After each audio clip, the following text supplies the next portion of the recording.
In this video, we're going to take a look at a couple of things in Canvas that we can do as far as grading goes. And the first thing we're going to do is we're going to go to an assignment, and we're going to go to the SpeedGrader, which allows you to go through student by student and grade any work they've submitted in 3ds Max. So let's see, I'm going to go to my oil platform modeling test, and then I'm going to come over here and click on SpeedGrader. And SpeedGrader comes up, and from here I can scroll through all the assignments. This particular student hasn't submitted anything for this one yet, and see what the assignment is. There's a file, and that's one of the things required to turn in with this assignment.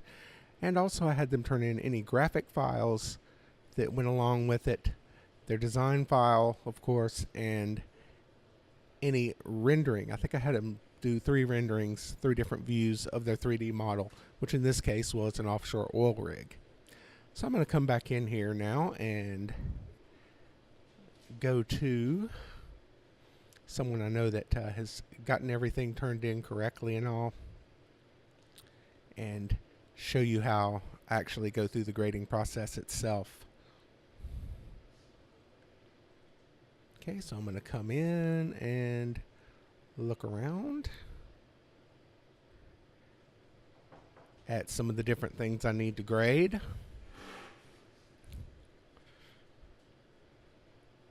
And I'm going to go to this one. Mr. David's here, and look at all my different pictures. And I can download any individual one, or I can download everything into a compressed folder, which is what I've done exactly there. So it downloads it, Chrome downloads it, puts it into whatever folder I tell it to. I open that folder up, and there's that compressed file. And now I can go in and choose to expand it all. And this is what I have to do when I'm actually going to grade the models themselves. So I'm going to expand all those files, and it's going to put it into, expand it into a folder, and I'm going to go to Scenes, and I'm going to open up 3ds Max.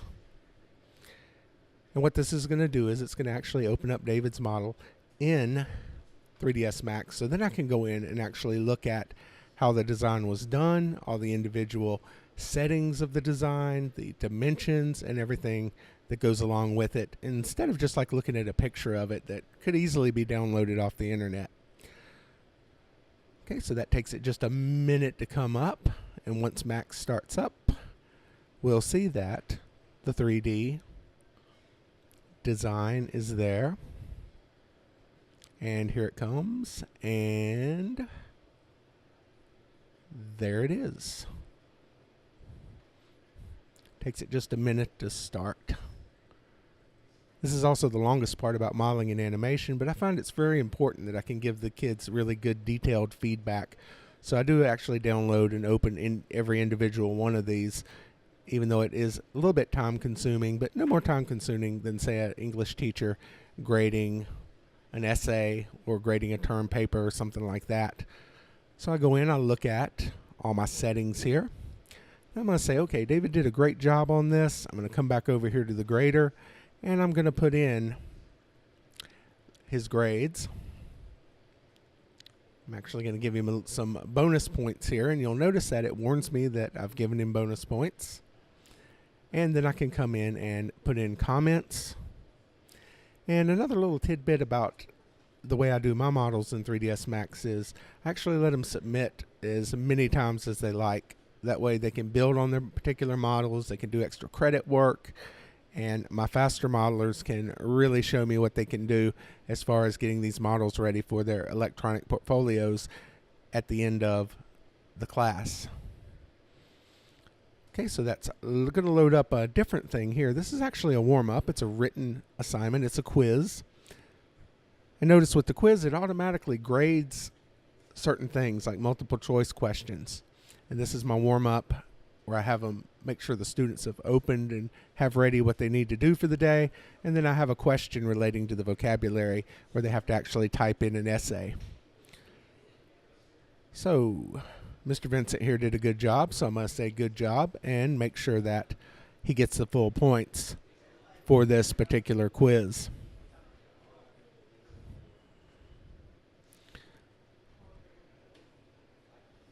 Okay, so I'm checking that, and then I'm going to come over and submit.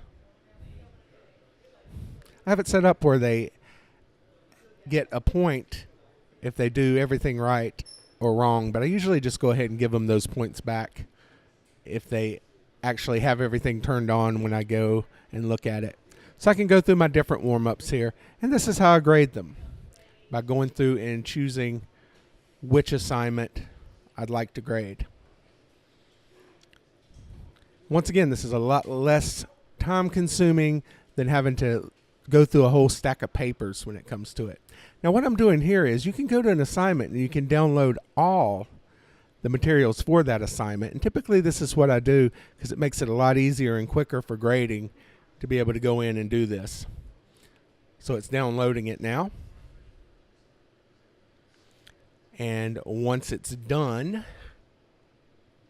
I'll be able to go into the folder just like I did with the other compressed material, and there's the zip file.